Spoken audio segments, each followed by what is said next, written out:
freedom, everyone has a concept about freedom associated with prison and different things, political freedom, social freedom, all these things. But here, what does it mean here? And here it means the human being becomes awake to their true nature, not conceptually only, but as a living and ongoing, unbroken experience. I can come a bit more to talk about that, but that is just your reality. And where you are free from selfishness, from egoic influence, from being flooded out by thoughts and the pressures of life, from fear, from depression, from the fear of death, from fear of life also, because some people are afraid of life also. And to find that natural joy and peace, which is not surrounded by a story or some context of something happening, like you got a raise in wages or something like that, or that you have met someone interesting. Not that type of happiness. The happiness which is synonymous with your own existence. And deep, profoundly intuitive knowing that what you are is imperishable. Again, that what you are does not end at the end of this bodily life. And that you would know it beyond belief. How you know something like this beyond belief, you know? Not that I believe in life after death, not that.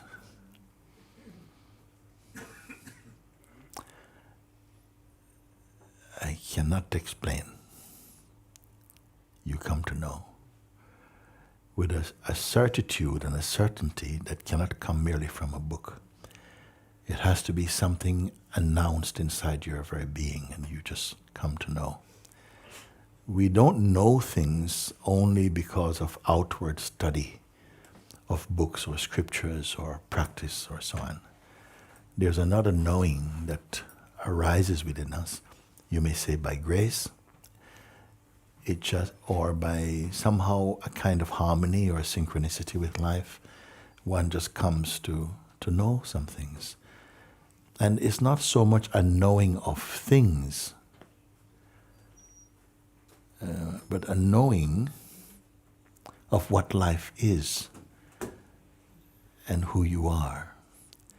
But it's not a conceptual knowledge that you keep inside your mind. And the being who has woken up from the sleep, and this sleep I call the sleep of personhood, because all human beings are born, so to speak, with a conviction. They don't born with the conviction, but we at least are reminded, or we develop a conviction that we are this body, primarily in some cases, and the conditioning that arises in the body. And we believe this so intensely that rarely throughout our lives do we question this. It is regarded as a fundamental principle and fact. But there are beings also who know that this is not true, and that's a severe limitation upon what we truly are.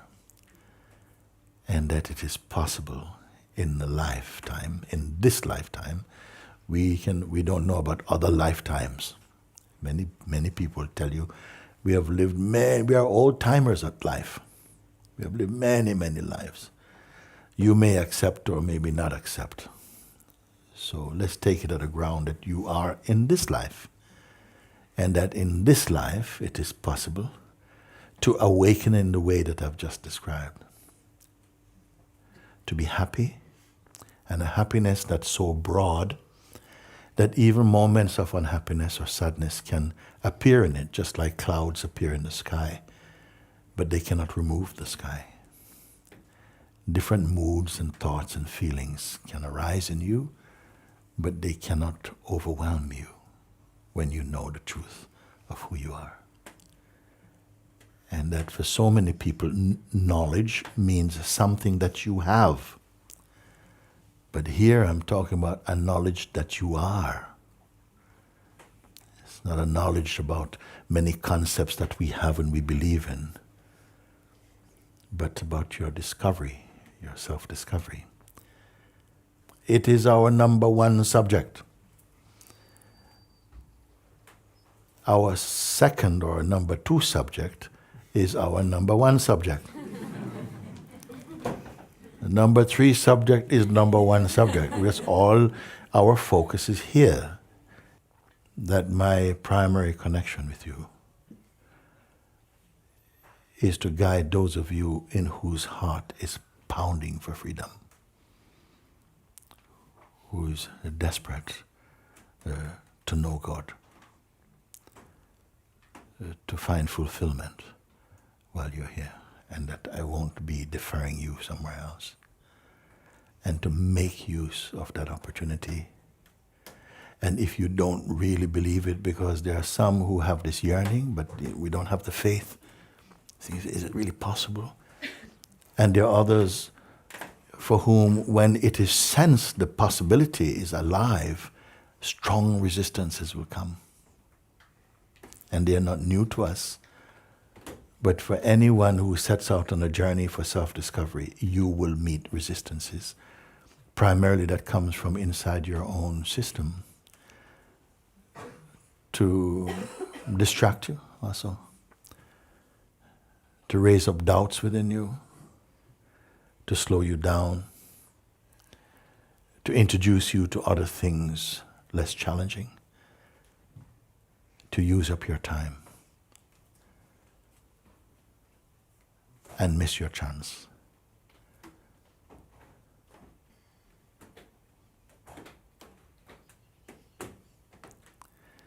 That I should only look to you to confirm,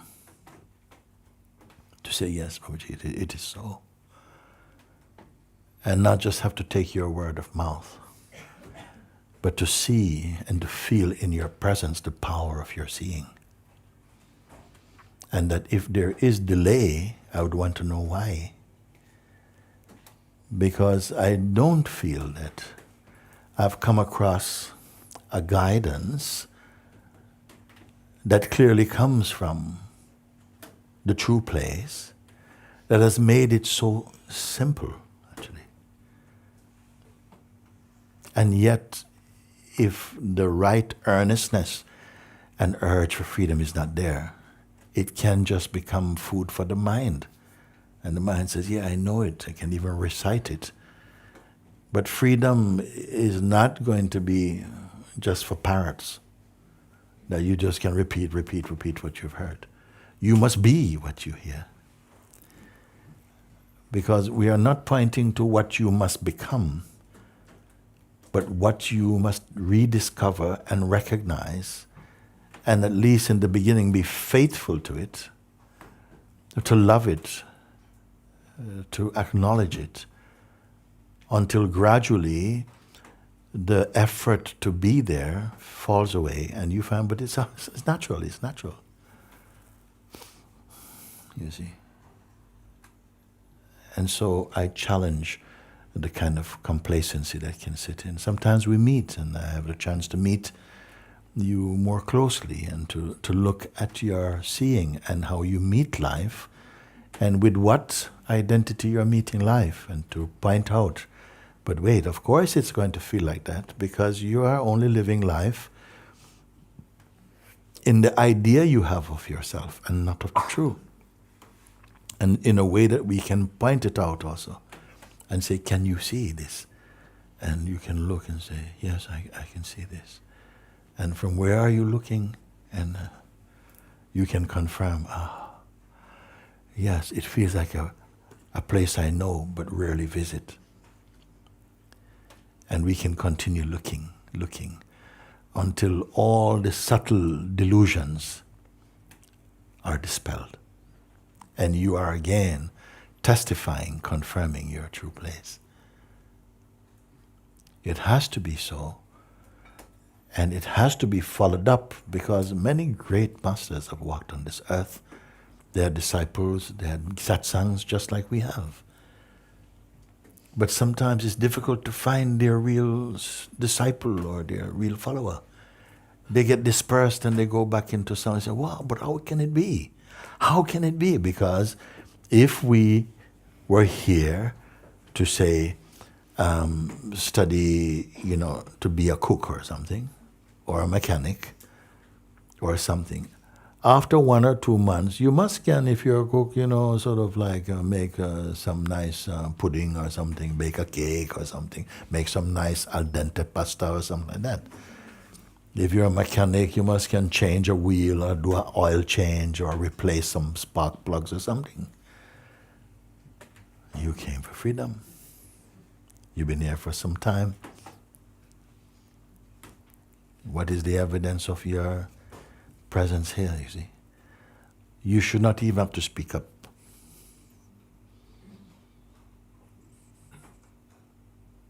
But if someone finds you crying in the corner because, my relationship is in trouble, and, I need this, and you say, sorry, who are you? Genuinely, what you doing? We would be able as a Sangha to look and really help each other to look and see. It's not just saying the right thing. Saying the right thing actually is not good enough. You will get caught out here. If you say the right thing, you say, yes, on paper what you're saying is correct, but in your vibration is not carrying that conviction, that power. You see? And it's not to catch each other out or to expose. No, simply to live up to the standard of your seeing. That is what's important. And that when we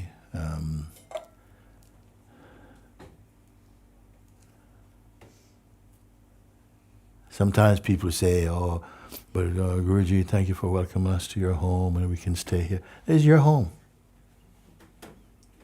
Your home too. If this was a place that was going to be my home, not one home this big. You can come and look at my hut. It's plenty big enough for me. It's a place for satsang. And those of you who live here, even if you live here for 6 months or whatever it is, it's your home for that 6 months. But this is your home forever. And you're here to discover that.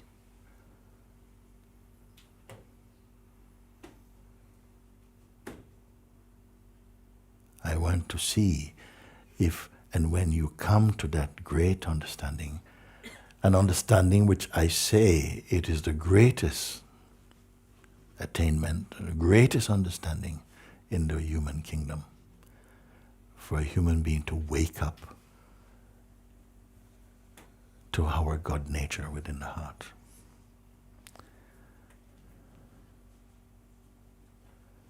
But that at the same time, there are forces playing in the field of duality. There is not just goodness playing, badness is playing also. Forces to distract you from discovering the truth, to keep you preoccupied with perishable things, to put all your energy, to work all your life, to obtain things you would never belong to you. And even this body and identity that wants to enjoy them, you cannot keep. And here I'm inviting you to find that which you really cannot lose, except in dreaming.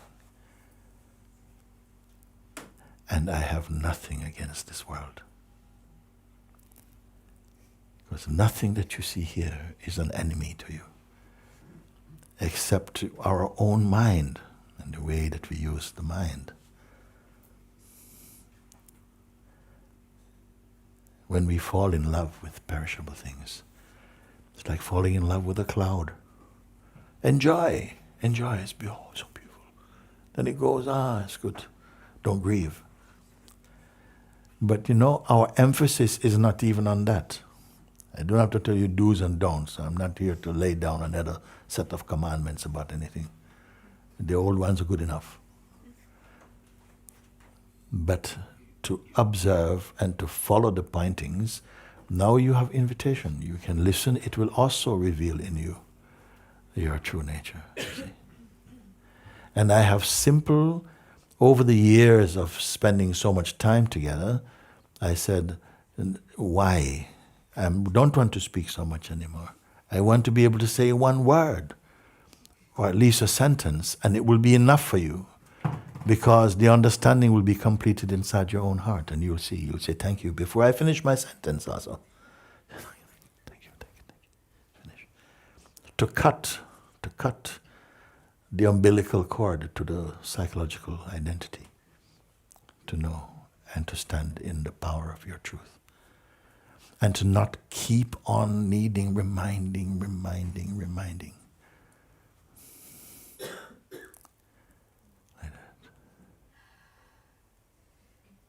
And I have a high standard for you. That my Sangha must be an awakened Sangha. And if someone were to come and say, well, after all these years sitting with all these people, Guruji, is there even one person here who got it? And I'll be able to say, listen, point at anybody here. And not see you going. Point anybody here. Let them speak for themselves, because I want to find out also.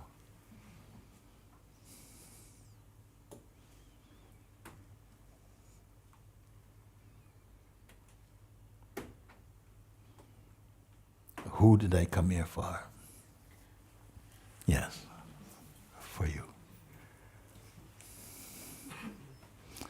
And who did you come here for? For you.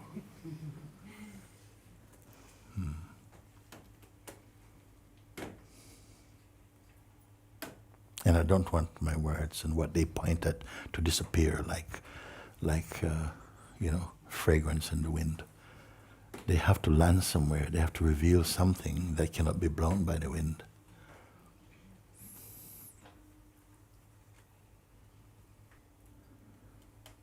Because we did not come here for a new or alternative lifestyle. We came here for life, everlasting.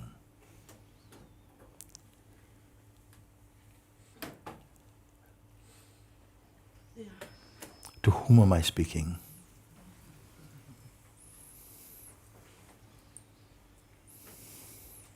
Thank you.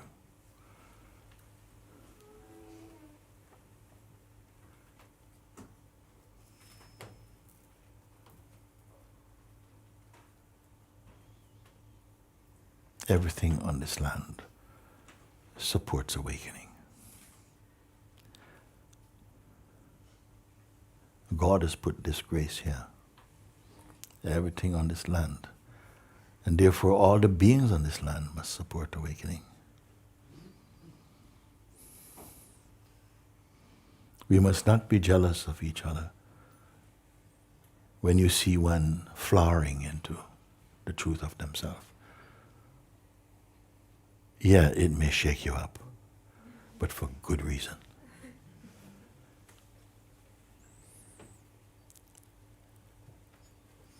And it's easy to find things to be distracted by. If you divide your heart in two and give a half to your mind, you'll find many things to distract your attention, even here.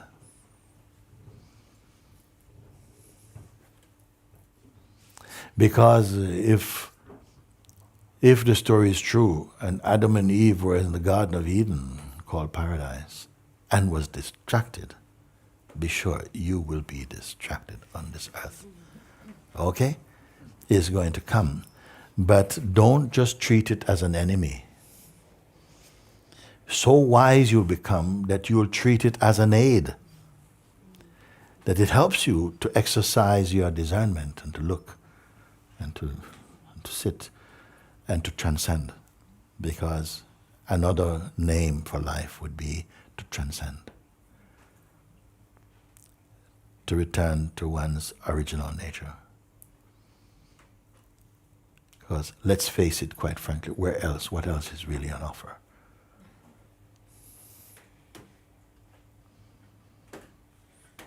When everything is a cloud passing. Nothing wrong with clouds passing. Nothing wrong with clouds passing. In the realm of the changeful, let the changeful be. This body is also changing. This body is not the body that your mother gave birth to. I mean, this body, okay? This body is not it. It's always changing. And also your mind, your self-image, meaning the idea you have of yourself, is also changing.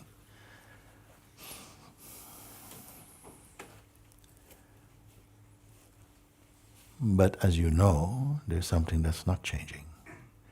In this world, very little credit is given to that, because largely it is unrecognized. That which I'm not even going to give a value to it, because it's higher than value, it is the real. We have not fully discovered, recognize, acknowledge, or even venerate the truth of ourselves. Therefore, for many, it still remains God is a stranger on this planet.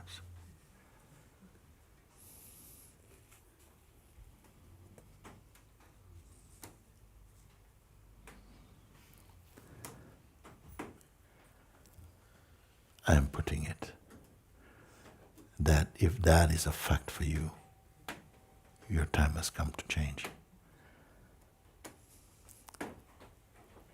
If you live your life only in the light of personhood, it will not be enough. It will be just another chapter in an ongoing book.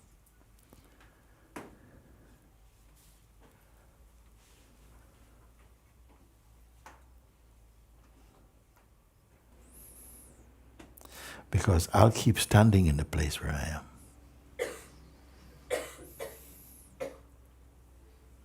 What I mean by that, I'm not saying this body will be here for I don't know how long. I'm asking you make use of this time we have, because I have nothing to share with you but this.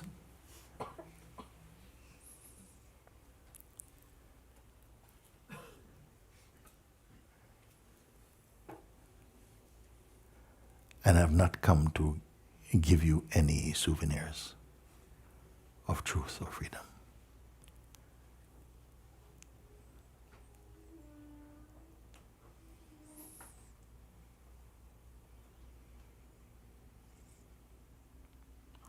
And I'm not here also to impart a story for you to believe in also.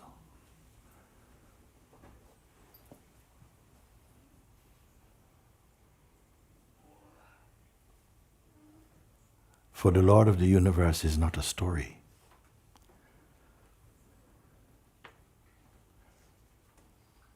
And pure consciousness is not a story. If it was a story, it would be limited. And he is not limited. And nor are you in the truth. But in personhood, all are limits.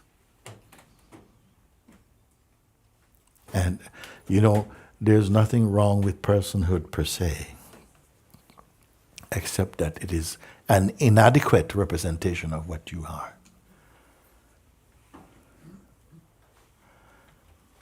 And even awakening to the truth, you may continue also to go by your old name and the old job. All this, nothing wrong with that.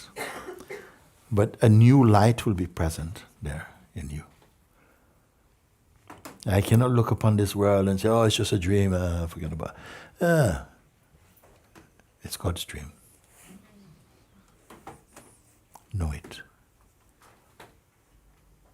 And if you perceive it in the right way, it will return you to yourself. There's nothing wrong with having a job. Even the ego is it's so superficial to what is.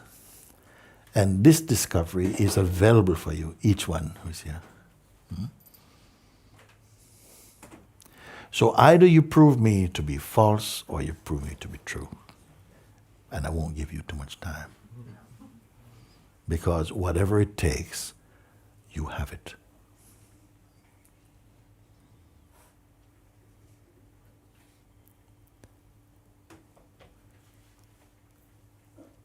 There are some forces working inside our mind, and in the realm of personal identity that maybe you're not aware of them. They're so subtle. But as your mind is coming into the light of your heart more and more, you'll begin to see that which does not serve the truth in you. That is not in service to peace, to a peaceful life, to a life of joy and wisdom. And as you begin to recognize them, because they are there in everyone, they live in the shadows of, or blind spots of your seeing. And all human beings who are dressed in personhood have a lot of blind spots. But as you come into the light of grace, and grace is with you, otherwise you could not be here actually. Let's get that right. You might be here for a day, but not much more. The more you choose in your heart and are pulled into your seeing, the more you begin to fall in love with it.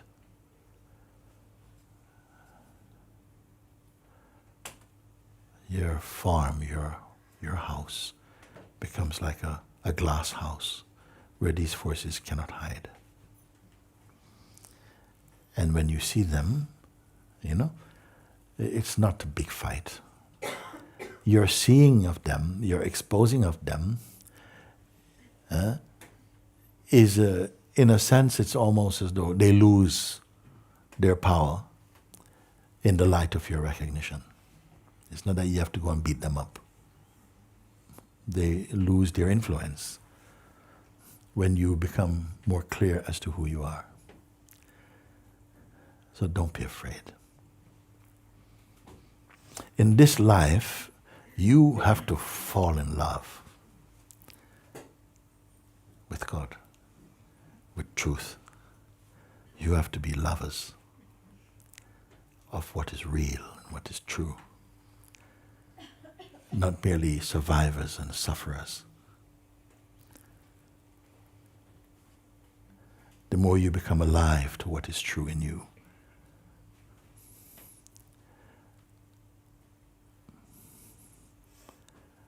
your life flourish with that presence, that power, that seeing. I'm just reminding.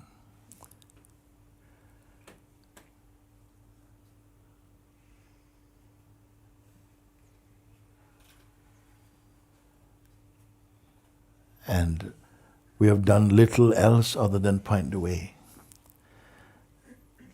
It's not even a way, even. Because every way is a way. It's not even a way. All ways are paths going somewhere. But what I'm trying to show you is unsplittable. It has no distance. It's right here in the core of what you are. If there's a way, it's only a way, not of physical distance, but a way of understanding, that's all. Of recognition, that is all. So blessed and fortunate we are.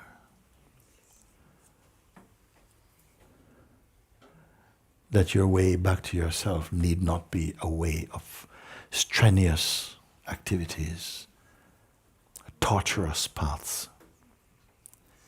It can be simple and it can be difficult. If you're full of resistance and ego, it will be felt like it's not even interesting. You would not even be interested. But if you have tasted, and here there's taste in abundance, then that will trigger sufficient aspiration in you.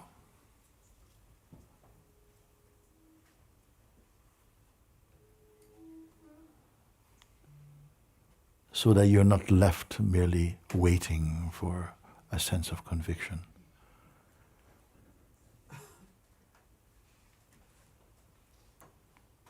So today I've included everybody who's here to say,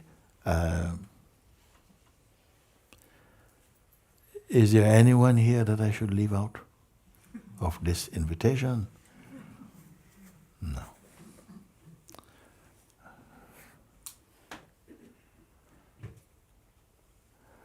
All who are here are hosts for those who are to come. And they are your family. The family of the spirit, sometimes it's even closer than the family of blood. Because it's a family of your heart.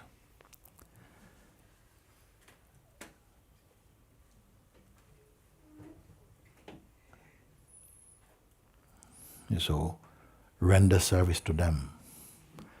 You don't have to overlove, because that can be a nuisance, you know? But make way for them, serve them.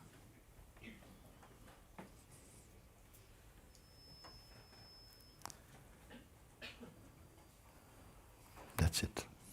For the moment, I can say. And thank you for your attention. More thanks for your openness. And for your urge. Because it can be in this life that the mind, the psychological mind, Maya, offers you so many toys, because we have senses, say 5 senses, and the mind, and the power to imagine and to desire and all of this. There is uncountable numbers of opportunities to pull our attention this way and that way towards the possession of objects or for the pursuit of momentary pleasures in this life. For one whose mind is turned towards truth, rare. And towards full discovery, who is not looking for a trade-off with God, for looking for freedom because you are compelled to not stop or to delay. Rare, rare, rare.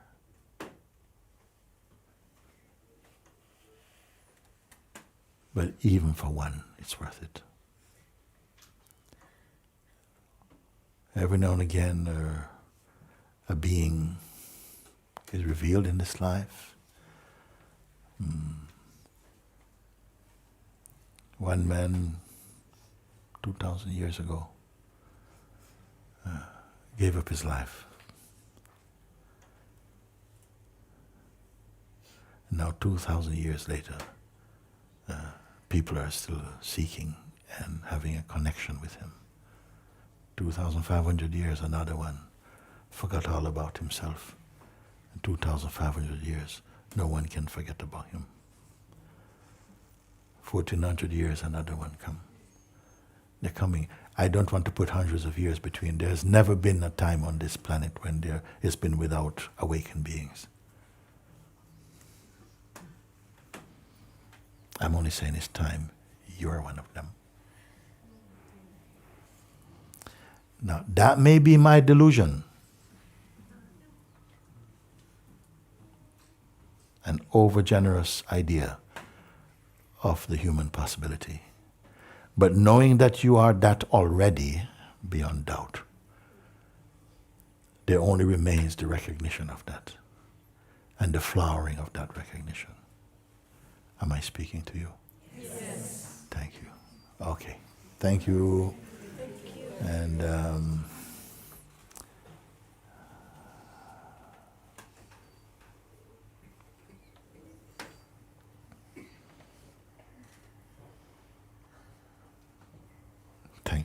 thank you.